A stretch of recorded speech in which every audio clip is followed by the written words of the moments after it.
It was supposed to be just another town hall meeting, another community Q&A with Representative Jasmine Crockett, who had earned a reputation in recent years not just for her fiery defenses in congressional hearings, but for her unshakable presence. When challenged by those who underestimated her intelligence, her composure, or her command of policy. The auditorium was packed, the local press had shown up in force, and the tension was palpable given the growing divide in public opinion surrounding the new education reform package that Crockett had co-sponsored. Everything seemed to be proceeding as expected until a particular reporter, later identified as someone from an alt-news affiliate known more for its sensationalism than substance, took the mic during the press portion and launched into what started as a question, but quickly devolved into a layered, condescending diatribe. He didn't ask, he accused. He didn't probe, he provoked. He questioned her qualifications, her integrity, her authenticity, her identity. He smirked while lacing his sentences with rhetorical traps, tossing in phrases like "your kind of leadership" and "how someone like you gets elected" under the thin veil of journalistic inquiry. The room grew uneasy.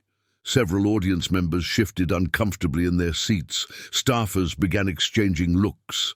Crockett, however, remained seated for a moment, listening with a poise that seemed to stretch time. Then, without a change, in tone or visible emotion, she stood, walked deliberately to the edge of the stage, where the man was standing with his smug half-smile, and said clearly into her mic, "This platform is for truth, not arrogance. You're done here." With that, she signaled security, not frantically, not angrily, but firmly, and within seconds the man was escorted out of the building, stunned and still trying to shout something unintelligible over the murmuring crowd. The clip hit social media like a lightning strike. It was instantly viral. Jasmine Crockett trended within minutes, alongside hashtags like Young Shut It Down and Crockett Clapback.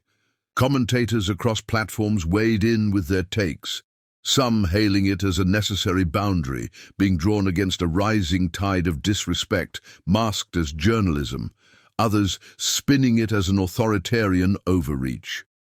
But the deeper conversation had already begun to take root. What are the limits of free speech in public discourse, and when does confrontation stop being accountability and start becoming abuse? Crockett's office released a brief statement that afternoon. "Everyone deserves a voice, but not everyone deserves a microphone. We welcome tough questions, but we will not tolerate disguised hostility or racialized contempt masquerading as civic engagement." That line, "not everyone deserves a microphone," became something of a rallying cry for women of color in public service who began sharing their own stories of being patronized, interrupted, or belittled under the guise of inquiry.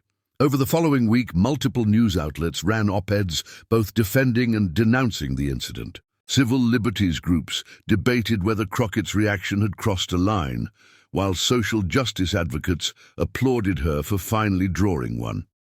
Meanwhile, Crockett doubled down, not with apologies, but with facts.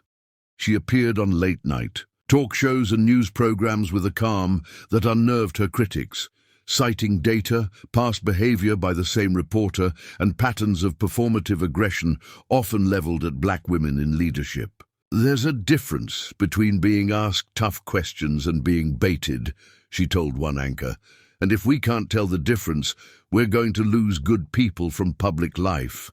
Her words resonated, not just because of what happened, but because of the history behind it, the years of coded language, smirking disrespect, and deliberate attempts to delegitimize women who dare to lead boldly.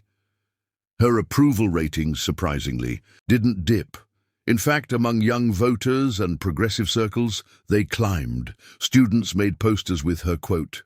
Memes circulated comparing her response to iconic moments of civil defiance. Political cartoonists had a field day, portraying her with steel in her spine and fire in her eyes, a mic in one hand and the Constitution in the other. Even some centrists who had previously distanced themselves from what they saw as overly woke politics began to reconsider the importance of boundaries in democratic discourse. Meanwhile, the reporter in question tried to reclaim his own moment in the spotlight, appearing on fringe podcasts to claim censorship, spinning his ejection as a blow to freedom of the press, but few were buying it. His past work had come under new scrutiny, and a history of deliberately inflammatory interviews began surfacing, eroding the sympathy he sought to gather. As for Crockett, she remained unfazed by the noise. Her focus returned quickly to legislation, to the communities she served, to the issues that had brought her into office in the first place. She didn't let the moment define her, but she also didn't pretend it hadn't mattered. In interviews, she said only this: "That wasn't about ego, that was about respect. If we want people to engage in democracy, we need to show them it's a space where dignity isn't optional." And perhaps in that very assertion lay the real story, not in the confrontation itself, but in the idea that we are long overdue for leaders who demand that the public square be a place where ideas are contested, yes, but never at the cost of someone's humanity. Jasmine Crockett didn't kick a man off stage to silence him. She removed someone who had come not to ask, but to attack, and in doing so, she made a statement louder than any insult he could have hurled. We can disagree fiercely, but we will not pretend that cruelty is courage. America was stunned, not just by the ejection, but by the clarity that followed it. And in that rare clarity, a new kind of leadership revealed itself, uncompromising not in anger, but in self-respect.